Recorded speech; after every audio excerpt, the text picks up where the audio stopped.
He had always believed money could buy clarity, control, and safety.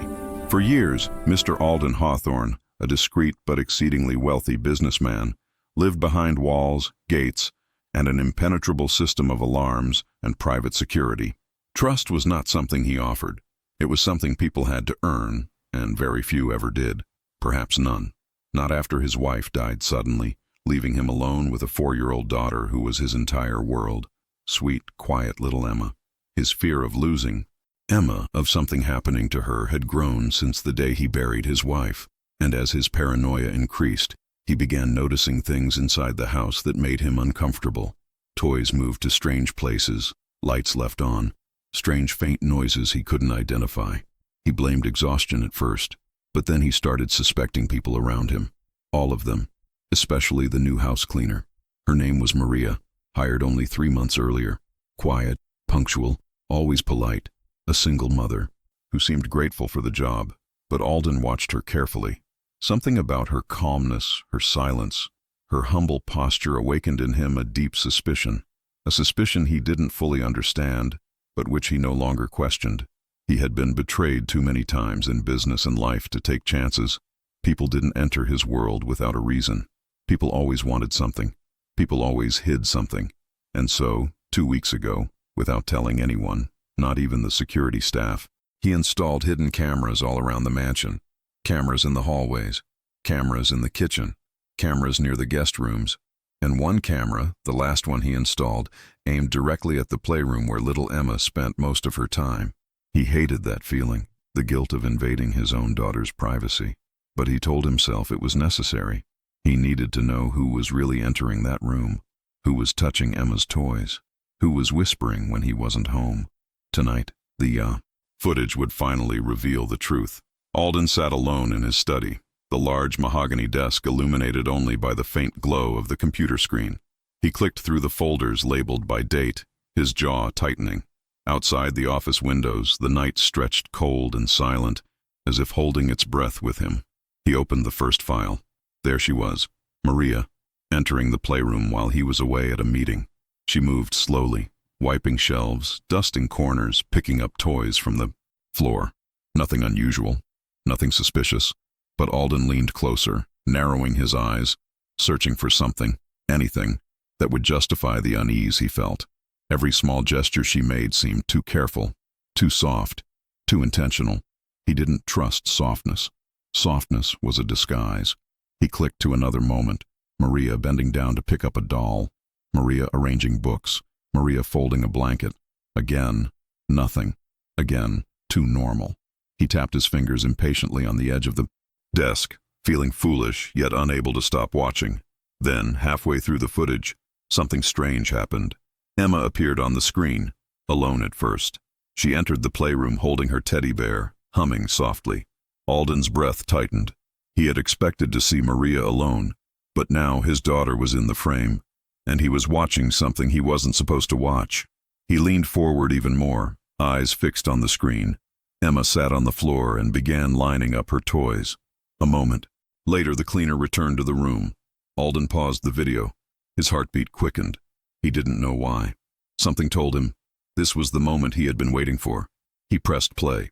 Maria approached Emma slowly, almost cautiously, as though she were entering a sacred place. She knelt beside her and said something. The camera had no audio, but Alden could see Emma look up at her, eyes brightening in a way he hadn't seen in months. Emma nodded eagerly, as if she understood exactly what the woman was saying. And then, something else happened. Something Alden wasn't prepared to see. Emma reached out and held Maria's hand. Alden's entire body tensed. He froze, one hand gripping the armrest of his chair as though anchoring himself to reality. His daughter didn't touch people. She didn't even talk to strangers. After her mother died, she had retreated into a quiet, fragile shell, barely speaking, barely looking at anyone except him. Therapists called it emotional withdrawal, trauma, a symptom of grief too heavy for a child to carry. But on the screen, Emma was holding Maria's hand, and not reluctantly, not fearfully. It was a gesture of trust, a gesture of affection, a gesture Alden had not seen from his daughter, not in a very long time. His mind raced. Why was Emma comfortable with her? What did this woman do to earn that trust so quickly? What had she said? How had she broken through a wall that even he, her own father, struggled to reach? Alden leaned back, unsettled, confused, almost offended by the sight.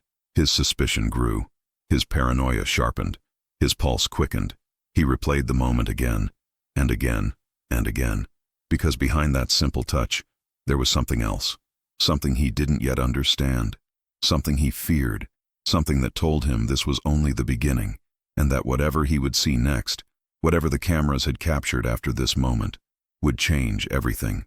The image of his daughter clutching Maria's hand replayed in his mind like a glitch that wouldn't disappear. It unnerved him. It shook him. It pierced something inside him that he hadn't allowed to feel in years. But he forced himself back to the footage. He needed answers. He needed control. He needed certainty in a world that had taken too much from him. With a deep breath, he clicked to the next segment of the recording. Maria and Emma were still in the playroom. Emma had placed her teddy bear between them, as if introducing them to each other. And then, shockingly, she began speaking. Alden saw her lips moving, shaping words with an animation and energy he hadn't seen since the day she lost her mother. A lump formed in his throat. He hadn't heard his daughter speak more than a handful of sentences in months, and now she was talking freely, talking with expression, talking as though something inside her had been unlocked by someone who wasn't him. His jaw tightened. A strange mix of jealousy and fear washed over him, tightening his chest. He felt foolish for feeling it, but he couldn't deny it. The sight cut him. It cut deeper than he expected.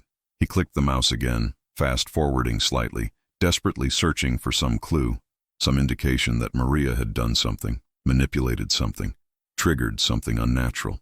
His paranoia fed images into his mind, a whispered secret, a hidden gesture, something corrupt or malicious disguised as kindness. People always hid something. People always wanted something. And yet, in every frame, Maria's actions were gentle, not invasive, not controlling. She moved with the careful energy of someone who understood fragility, the kind of presence that soothed rather than startled. Alden hated that it calmed him. He hated that it made him feel guilty. He hated that it made him question himself. He clicked ahead again. Something new appeared on the footage. Maria opening a music box that had belonged to Emma's mother. A small, delicate, wooden box with hand-painted flowers. Alden had kept it hidden in a drawer, untouched since the funeral. The sight of it now sent a jolt of emotion through him. How did Emma get that? Had she gone through his things? Or had Maria found it? His heartbeat pounded faster as Maria sat beside Emma and gently wound the music box. The soft turning of the key wasn't audible on the camera, but Alden could almost hear it in his memory, a fragile melody his wife used to hum while holding their daughter at night, a melody that once filled their home with warmth, a melody he had banished for fear of breaking. Emma watched the music box with wonder, her tiny hands hovering over it, her face glowing with a joy Alden thought he'd lost forever. Maria leaned closer, speaking to her. Emma smiled. She smiled. A full, radiant, innocent smile, the kind a child should always have. Alden's throat tightened painfully as he watched. He felt something inside him tremble, something that had been locked away for too long. But his suspicion wouldn't let him soften. Not yet. He needed to know everything. He fast-forwarded. The footage blurred, sped up, then slowed again as he stopped on a new moment. A moment that drained the warmth from his face. Emma stood in front of Maria holding a framed photograph, a picture of his late wife. Maria knelt, touching the frame gently, her expression filled with something deep, something almost sacred. Alden stiffened. What was she telling Emma? Why was she holding that picture? Why was his daughter looking at her with such trust? The camera captured Maria speaking softly, her face full of compassion.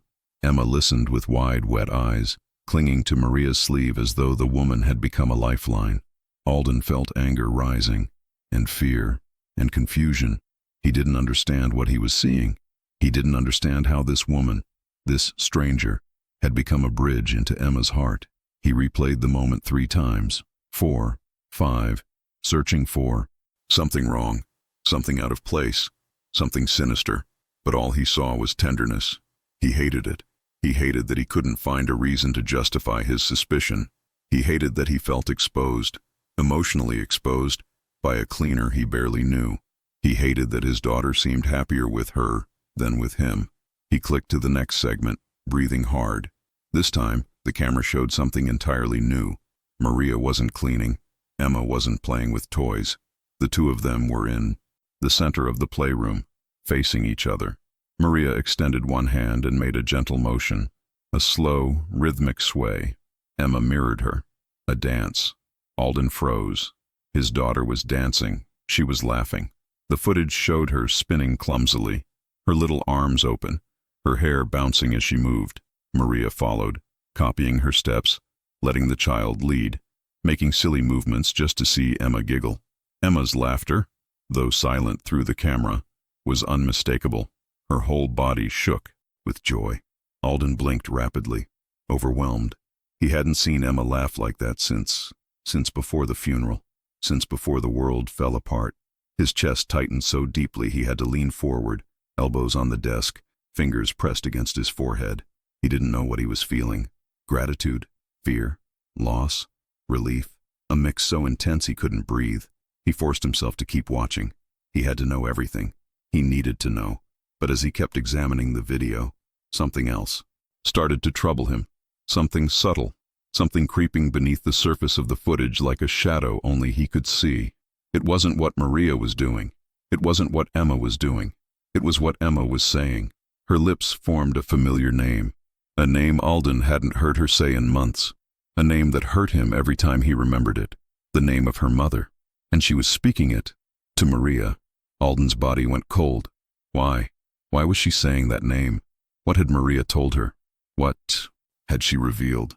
His pulse thundered in his ears as one truth slowly dawned on him, a truth he didn't want to accept. Maria wasn't just cleaning. Maria wasn't just helping.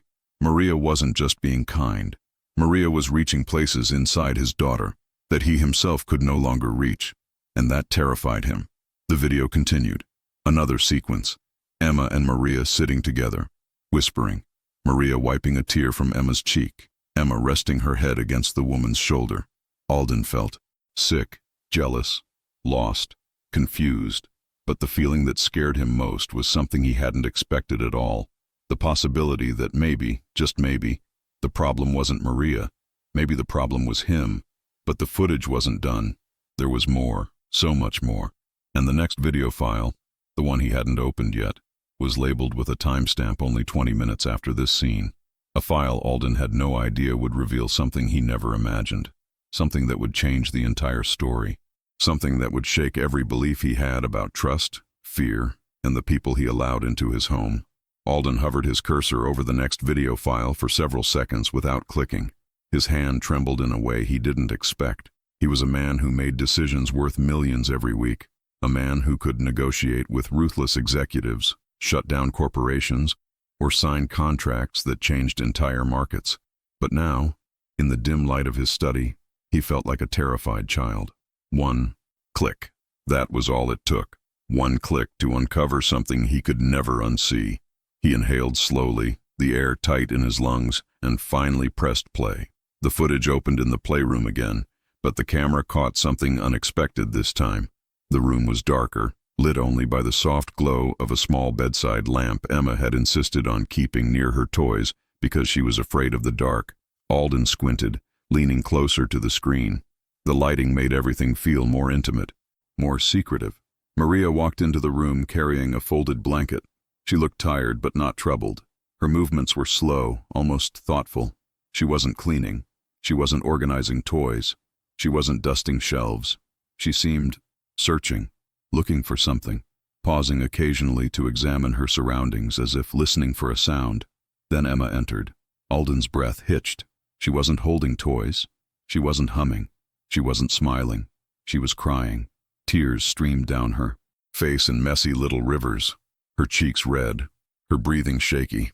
A sight that always crushed Alden's heart, but one he had never fully known how to remedy. Maria turned immediately, rushing to her side. She knelt and opened her arms, and Emma walked right into them, collapsing against her chest with a desperation that made Alden's stomach twist painfully. He leaned back in his chair, as if physically struck. Why? Why this woman? Why not him? Why was his daughter seeking comfort from someone she Had known for only 3 months. On the screen, Maria held Emma tenderly. She stroked her back in slow, rhythmic motions, allowing the child to sob against her shoulder. There was no fear in Maria's expression, no irritation, no hesitation, only compassion. Raw, pure, maternal. Alden's jaw clenched. He felt resentment like a knife searing through him. He also felt shame, cutting just as deep.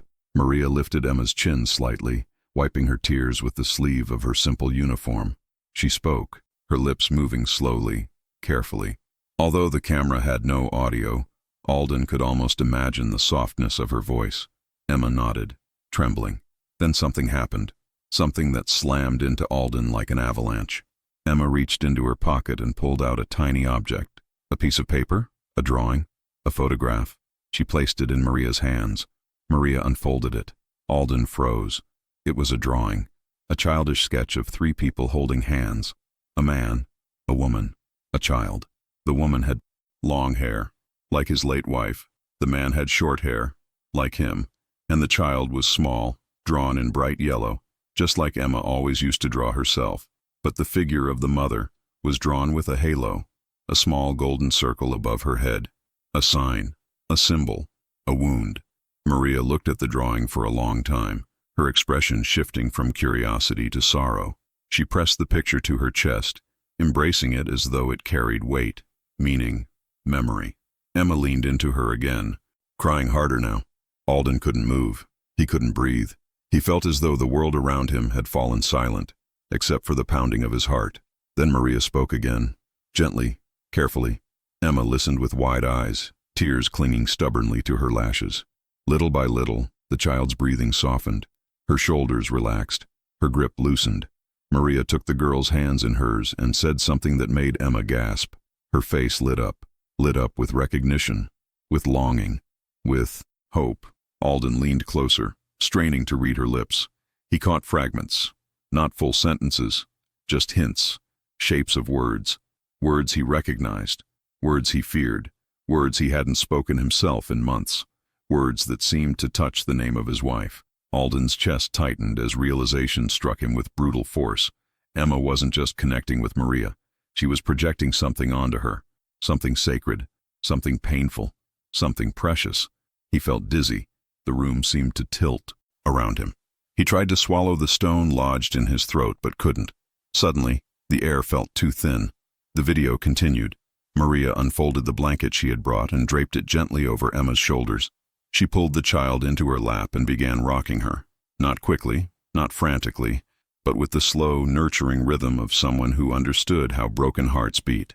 Emma's tiny hands clutched the fabric of Maria's uniform as though holding on for dear life. And then, Emma began to speak again, not whispering, not mumbling, speaking clearly. She said something 3 times. Alden watched her lips carefully. It was a name he recognized immediately, his wife's name. Alden felt his whole body go numb. Emma hadn't spoken her mother's name in months. She refused to say it. She shut down whenever someone mentioned it. She cried whenever he tried to talk about her. But now she was saying it, to the cleaner. Alden pressed pause, his breathing ragged. Why was Emma saying her name now? Why was she saying it to Maria? What had this woman unlocked? How had she crossed a barrier he himself couldn't break? He pressed play again, unable to stop watching. Maria didn't recoil. She didn't panic. She didn't freeze. She placed one hand over Emma's heart and whispered something slow, deliberate, and intimate. Something Emma nodded to. Something Emma believed. Something that made her wipe her tears and breathe deeply, as if those words carried a power no one else had. Managed to reach inside her. Alden felt a deep ache forming inside him. A hollow, echoing ache. For the first time since he started watching the footage, he whispered aloud, "What are you?" to her. But the footage wasn't over. Not even close. Maria stood up, lifting Emma into her arms, holding her securely against her hip. She swayed gently, humming a melody Alden couldn't hear. But the rhythm, the movement, the look in her eyes reminded him of someone he had loved with every fiber of his soul. He closed his eyes for a moment, overwhelmed. When he opened them again, Maria was placing Emma carefully onto the small couch against the wall. She tucked the blanket around her and kissed the top of her head, a gesture so natural, so instinctive, so heartbreakingly tender that Alden's breath caught in his throat. Emma curled into the blanket like a small animal seeking warmth, her exhaustion finally taking over. But Maria didn't leave. She sat beside her, watching her sleeping form with a protective gaze Alden recognized instantly. A mother's gaze. A gaze he hadn't seen since his wife died. He felt something snap inside him. A rope stretched too tight for too long. He wanted to be angry. He wanted to be suspicious. He wanted to accuse Maria of overstepping. He wanted to recoil. But instead, he felt grateful. Grateful in a way that made his chest burn. Still, he reminded himself, he couldn't trust her. He needed to see more. He needed to know more. He needed certainty. So he fast-forwarded again. Minutes passed on screen, then hours, until a sudden movement caught his attention. Someone else appeared at the edge of the frame, a shadow, a figure. Alden's stomach dropped. Someone was approaching the playroom door, and whoever it was, Maria didn't notice. Alden leaned so close to the screen his breath fogged the monitor. The door creaked open. A silhouette stepped inside. Not security, not staff, not a stranger from outside. It was a person he hadn't expected. A person he thought was miles from the house. A person who had no reason to be here. And the moment this figure stepped fully into the light, Alden's heart nearly stopped. Because the truth he had feared, the truth he had suspected, the truth he had tried to deny was about to reveal itself. And it would change everything he thought he knew about Maria, about Emma, about his own home, and about the wounds he had ignored for far too long. The next morning arrived wrapped in a cold, indecisive silence. Edward had barely slept, and the fatigue clung to him like a second skin. His fingers trembled slightly as he lifted his coffee cup, the bitterness lingering on his tongue, as if reminding him that something in his home, in his private sanctuary, was no longer as he had believed. He found himself watching Amelia more closely now, not because of suspicion, at least that was what he told himself, but because something in last night's footage had lodged itself deep inside him. A strange warmth, fragile curiosity. He didn't recognize it, and that made it all the more unsettling. Amelia arrived at the usual time, entering quietly as if she were afraid to disturb the air around her. She greeted him politely, her soft voice barely above a whisper, and went straight to her duties. She moved with the same gentle rhythm he'd seen in the recordings, the same grace that had made him pause. But now, seeing her in person, he noticed details he had never cared to observe before. Her slightly worn shoes, her tired hands, the faint sadness in her eyes that she tried to hide behind a polite smile. She carried herself with the humility of someone who had weathered storms no one else knew about. And suddenly, Edward felt something unfamiliar. Guilt. He cleared his throat, uncomfortable with his own thoughts. "Amelia," he said stiffly, "if you need anything, supplies, equipment, just let me know." She looked up, surprised. "Thank you, sir, but everything is fine." Then she continued dusting the shelves, unaware that Edward's gaze lingered on her for several seconds longer than usual. But later that afternoon, as the house grew quiet and the sun dipped into a gentle orange, he received an unexpected message on his phone. A movement alert. Someone had triggered the camera in the playroom. His heart stumbled in his chest. He opened the app immediately, and what he saw made him grip the phone tighter. His daughter, little Emily, had run into the room again. But this time, she wasn't alone. Amelia stood beside her, kneeling on the carpet, speaking softly to the child. They weren't dancing, not laughing. No, it was something else. Something deeper. Amelia held a tiny stuffed bear in her hands, mending its torn arm with careful stitches. Emily watched her with wide, hopeful eyes, her small hands resting on Amelia's knee in full trust. And then, without warning, Emily threw her arms around Amelia's neck, hugging her as though she were someone precious, someone safe. Edward's breath caught. That level of affection, Emily rarely showed it to anyone, not even to him. He muted the audio, but the image alone felt loud, too loud. Why did Emily trust her like that? What did Amelia tell her when he wasn't around? Why? Why did this feel like a piece of something bigger, something he had ignored for far too long? He closed the app, stood up, paced the room, sat back down, and replayed the footage again and again, trying to understand, trying to find something wrong, or maybe something right. But then another realization struck him, heavier than the last. If Amelia and Emily were bonding this deeply, was he losing his place in his own daughter's world? The thought cut through him like ice. He needed answers. Real answers. Not from the cameras, not from assumptions. From Amelia herself. And so, with a mind swirling between confusion and a strange, reluctant admiration, he made a decision. He would confront her. Gently, but directly. But little did Edward know. What he was about to discover would twist everything he believed about trust, loneliness, and the quiet depths of the people he dismissed too easily. And the truth waiting for him was far more surprising than anything the cameras had shown so far. Edward waited until late afternoon before approaching Amelia. The house was unusually still, the kind of silence that makes even the softest footsteps sound too loud. He found her in the kitchen, placing freshly washed dishes in the cabinet with the same delicate precision she applied to everything she touched. For a moment, he simply stood there watching her. He didn't know why, but seeing her in this quiet domestic space made her seem different. Not merely an employee, not just a presence in the background, but something almost interwoven with the rhythm of the house itself. He suddenly realized how much she carried without anyone ever noticing. "Amelia," he said finally, his voice more uncertain than he intended. She turned, startled. "Yes." "Sir? Did I do something wrong?" Her immediate assumption of guilt hit him harder than he expected. How many times had life taught her to brace for blame? The thought sank like a stone in his chest. "No," he replied quickly. "No, nothing like that. I'd like to talk." Amelia froze slightly, then lowered her gaze and nodded. "Of course, sir." Edward gestured toward the dining table. They sat across from each other, but the distance between them felt wider than the polished wooden surface. She folded her hands neatly in her lap, waiting. He could tell she was nervous. "I've been reviewing the security footage," he began carefully. Her breath caught, barely visible, but he noticed. "I installed cameras to keep the house safe," he continued, trying to sound rational.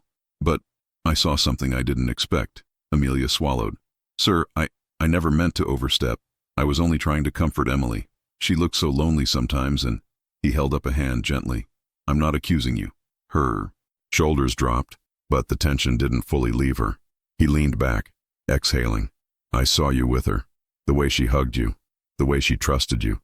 Emily she doesn't warm up to people easily, especially after—" He stopped himself, realizing he'd wandered close to a memory he rarely allowed to surface. Amelia lowered her voice. "After your wife passed away." Edward stared at her. He hadn't told her that. "How did you know?" he asked quietly. She hesitated. "Emily told me, but she didn't talk about it like a grown-up would.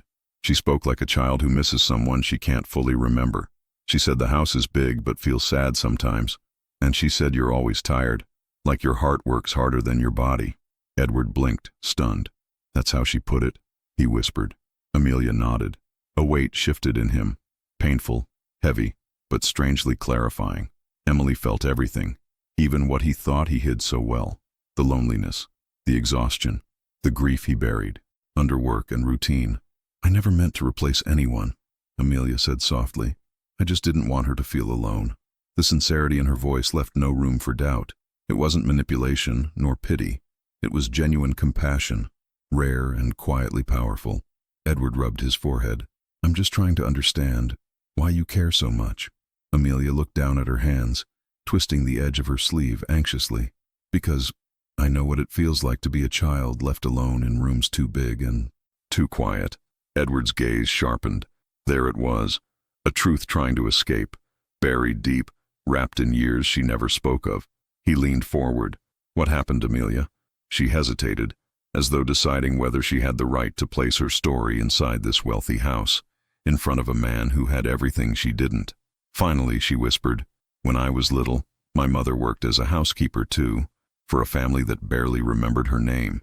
She worked long hours, sometimes overnight, and I spent most of my childhood waiting for her to come home. I promised myself that if I ever saw a child feeling the way I felt, I would never look away." A silence thick with emotion settled between them. Edward felt the ground shift beneath his certainty, not because Amelia had done something wrong, but because she had done something profoundly right, something he didn't know how to acknowledge. Before he could respond, a soft notification chimed from his phone. Another camera alert. His pulse quickened. He opened the app. This time, the footage was unmistakably strange. Emily was in the living room, talking to someone, but Amelia was here, sitting in front of him. "Who is she talking to?" Edward muttered, stunned. He zoomed in. Emily wasn't speaking to a person. She was speaking to the empty air, laughing, reaching upward as though someone invisible were twirling her around. A chill crawled down his spine. Amelia leaned in slightly. "Is something wrong?" Edward didn't answer. Right away, his heart pounded hard enough that the room seemed to tilt slightly. Was Emily imagining someone? Or was she remembering someone? Someone who used to dance with her? His breath grew unsteady. "I think," he whispered, "there's something about this house I never fully understood." He stood abruptly. Amelia rose as well, confused and worried, but she followed him as he hurried toward the living room, because what they were about to see, what the footage alone couldn't explain, was the beginning of a truth neither of them could have predicted. Edward walked faster than Amelia expected, his steps echoing sharply against the polished wooden floors. The corridor felt longer than usual, the air heavier, as if the house itself were holding its breath. Amelia followed closely behind, her heart beating almost as fast as his, though she didn't fully understand what had unsettled him so deeply. By the time they reached the living room doorway, Edward had stopped abruptly. He stood, completely still, one hand braced against the doorframe, his eyes fixed on the scene unfolding just a few feet away. Emily was spinning slowly in the center of the room, arms lifted, tiny fingers spread as if she were holding someone's hands, hands that were not there. Her laughter rose light and pure, but it felt strangely hollow in the vast room, like an echo that didn't know where to land. "Emily," Edward whispered, barely audible, as though afraid to break something delicate. But the little girl continued twirling, unaware she was being watched, unaware of the fear tightening in her father's chest. She moved with a strange rhythm, too graceful, too familiar. Edward recognized it painfully. It was the same way his late wife used to dance with Emily when she was barely 3 years old, before illness took her away, before the house fell into silence. He felt his throat close. Emily stopped abruptly, as if reacting to a whisper no one else could hear. Then she tilted her head upward, smiling warmly at the empty air. "Again," she said softly. "Please, one more time." A shiver ran through Edward. His daughter wasn't pretending. She wasn't imagining a made-up friend. She was looking at someone she believed was real. Amelia touched Edward's arm gently, her voice barely a breath. She looks happy." But Edward couldn't answer. His eyes glistened, not just with shock, but with a sorrow he had spent years refusing to feel. Seeing Emily like this, seeing her ask for something she should not remember, forced open a part of him he had locked away. Emily began spinning again, this time slower, as if guided by gentle hands. Her little feet slid across the carpet in steps too coordinated for a child dancing alone. She giggled, then lifted her arms higher, stretching upward with absolute trust. Edward's voice cracked. "Emmy? Sweetheart?" She stopped suddenly and turned toward the doorway with a calm, serene smile that didn't belong to a child who should be confused or afraid. "Daddy," she said softly. "She's teaching me the song." Edward froze. His lungs refused to work. Amelia whispered, "Who is teaching you, Emily?" The little girl looked up at the space beside her, then back at them, her eyes bright with innocent certainty. "The lady," she said simply. "The one with soft hands." Edward felt his knees weaken. His late wife always sang to Emily, and she always described her mother's hands as soft. Amelia stepped forward cautiously, lowering herself to Emily's level. "Sweetheart, is she here now?" Emily nodded firmly. "Yes, she's right next to me." She pointed to the air almost beside where Amelia knelt. Amelia's skin prickled as if touched by a cold breeze. "Emily," Edward said, trying to steady his voice, "can you tell me what she looks like?" The girl thought for a moment, tapping her finger against her chin the way her mother used to.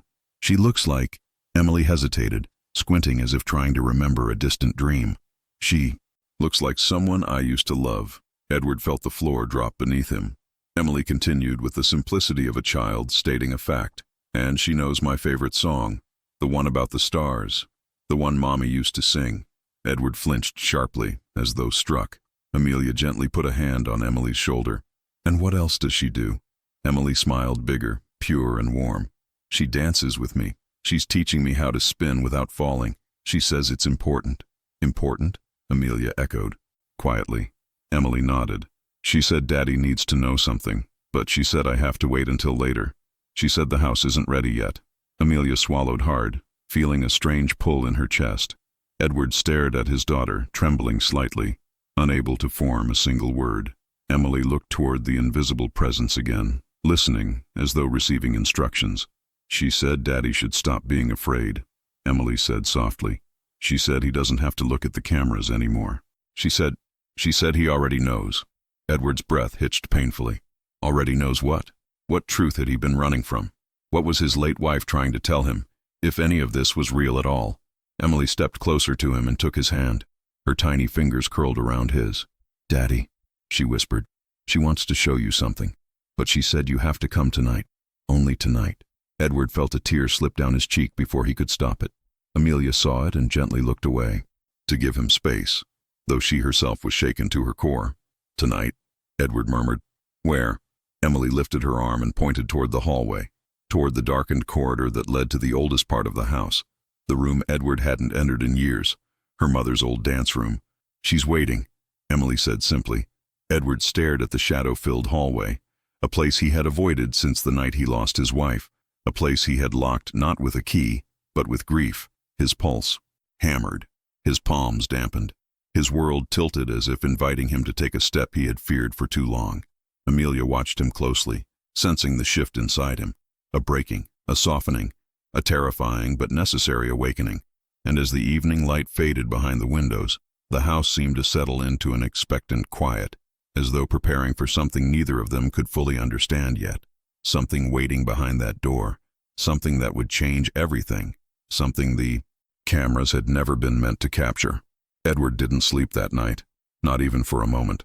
The image of Emily laughing into empty air replayed endlessly in his mind, her little hands reaching upward, her smile wide and unrestrained, her body turning as if guided by someone he could not see. He sat in the dim glow of his office lamp, elbows on the desk, hands pressed against his face. Outside, the wind rattled the windows, and the echo of distant city traffic felt strangely far away, like he was no longer living in the same world he'd known all these years. Around 3 a.m, unable to endure the silence, he opened the surveillance app again. He expected darkness. Instead, he saw motion, a soft, almost rhythmic sway. He frowned and enlarged the image. Emily's stuffed bear, the one Amelia had carefully stitched earlier, was lying on the playroom carpet, but it wasn't still. It rolled slightly, then stopped, rolled again, as if nudged. Edward sat up straight so fast his chair creaked. He told himself it could be the air conditioning, the house settling, a vibration from the floor, but he knew the truth. The bear didn't move like that before. Nothing in this house had behaved strangely before, not until Amelia earned Emily's trust, not until Emily started opening up again, not until something shifted. He closed the app, heart hammering, and stood abruptly. He needed to check on Emily.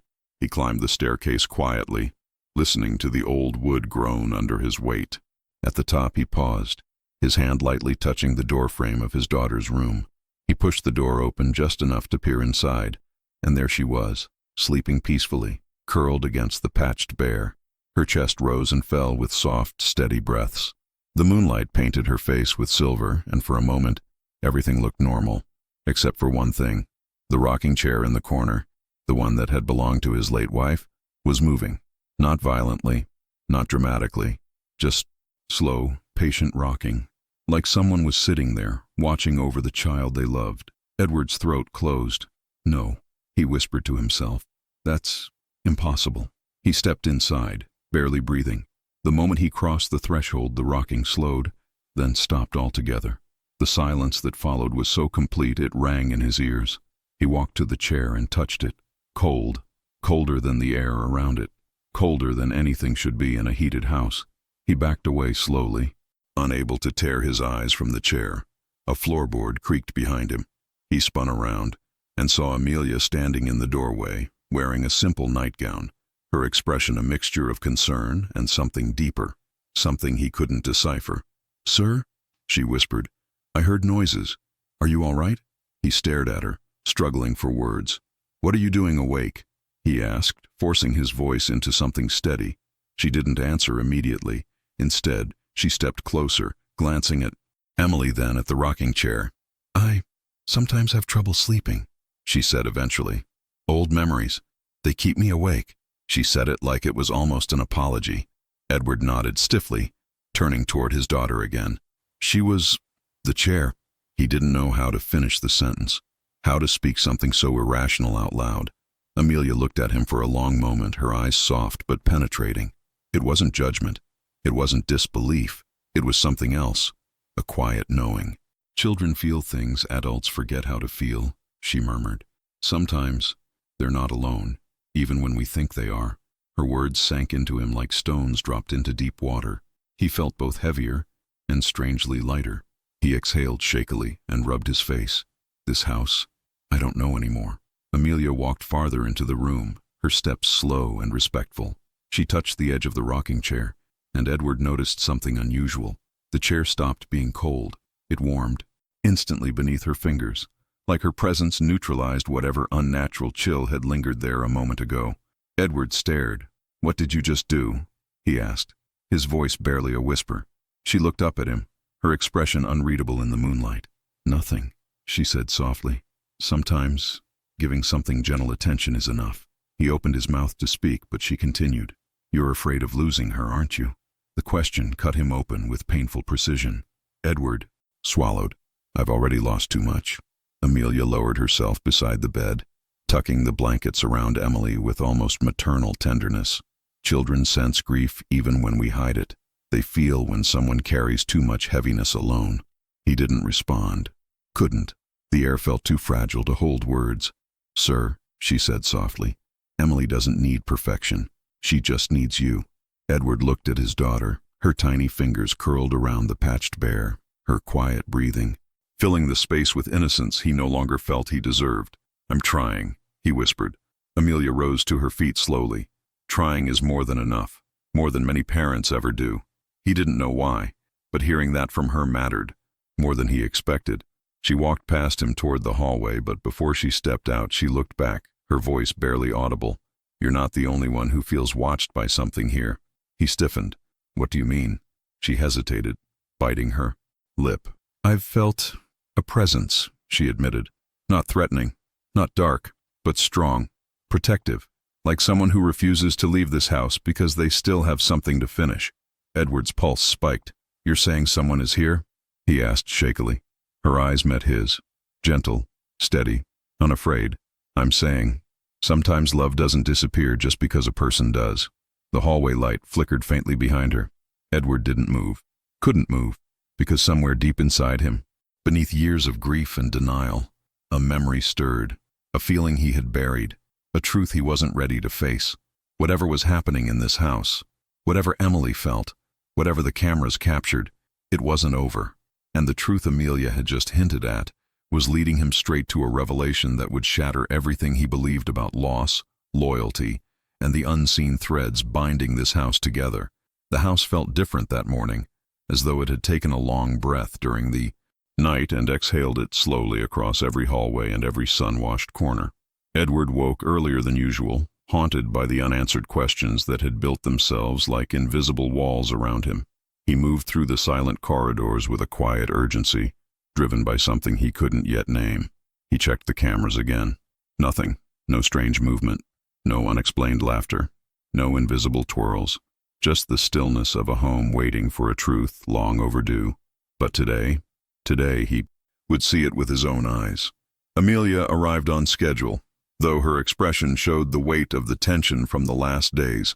Edward greeted her with a nod, but his mind was elsewhere, drifting toward the living room, toward the place where his daughter had danced with something not seen.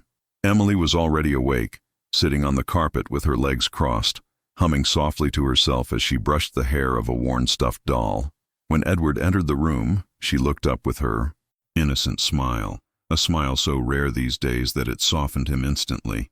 Daddy, she came back yesterday, Emily said as though reporting something casual. Edward knelt down cautiously. Who came back, sweetheart? Emily pointed at the empty space beside her. The lady who makes me feel warm. The lady who dances. A cold shiver ran through him, but it wasn't fear. It was recognition, a truth he had refused to confront. Amelia entered slowly behind him, watching both of them with concern. "Emily," Edward said carefully, "can you show us how she dances with you?" The little girl nodded brightly and stood up. She extended her arms as though offering her hands to someone only she could see. And then, to both adults' astonishment, she began to spin, not erratically, not clumsily, but in a soft rhythmic turn that resembled a waltz far too familiar. Edward's breath broke in his chest. His late wife had danced that way. Emily giggled, twirling gracefully, her steps oddly, synchronized with nothing, and yet with someone. She lifted her arms as though being lifted. She leaned back as though being guided. It was impossible, and yet undeniably real in its innocence. Amelia's hand instinctively touched her heart. Tears gathered in her eyes, unbidden. "She's not pretending," Amelia whispered. "She's remembering." For a long moment, Edward couldn't speak. His throat tightened, his vision blurred, and the truth that had lingered like a shadow finally stepped into the light. His daughter wasn't being visited by a ghost. She wasn't imagining a stranger.